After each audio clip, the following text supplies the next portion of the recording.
শুভরাত্রি বন্ধুরা, কেমন আছো? আশা করি সকলে ভালো আছো। আর আমি ভালো আছি, মোটামুটি আছি।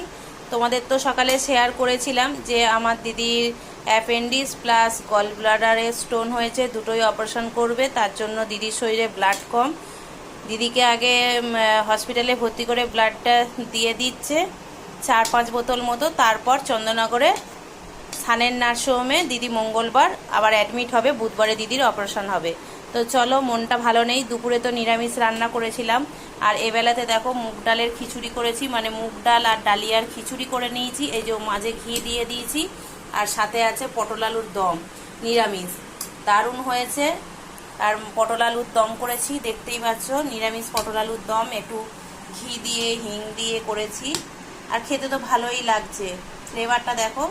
আর ধনে জিরে টমেটো আদা বাটা সমস্ত কিছু দিয়েছি, পুরো রেড কালার, যা যা লাগে সমস্ত কিছু দিয়েছি। নিরামিষ পটল আলুর দম করেছি, খেতে দারুণ টেস্টি হয়েছে।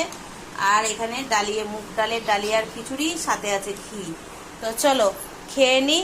আর বরের জন্য খাবার এখানে রেডি রেখেছি, ও এসে খেয়ে নেবে। আর এখানে মেয়ে খাচ্ছে, আর এখানে আমি খেয়ে নিই। তো চলো বন্ধুরা, কালকে আবার দিদিকে দেখতে যাব সকাল সকাল উঠে, তার জন্য বেশি রাত করব না। তোমরাও খেয়ে শুয়ে পড়ো। শুভরাত্রি, সকলে ভালো থেকো।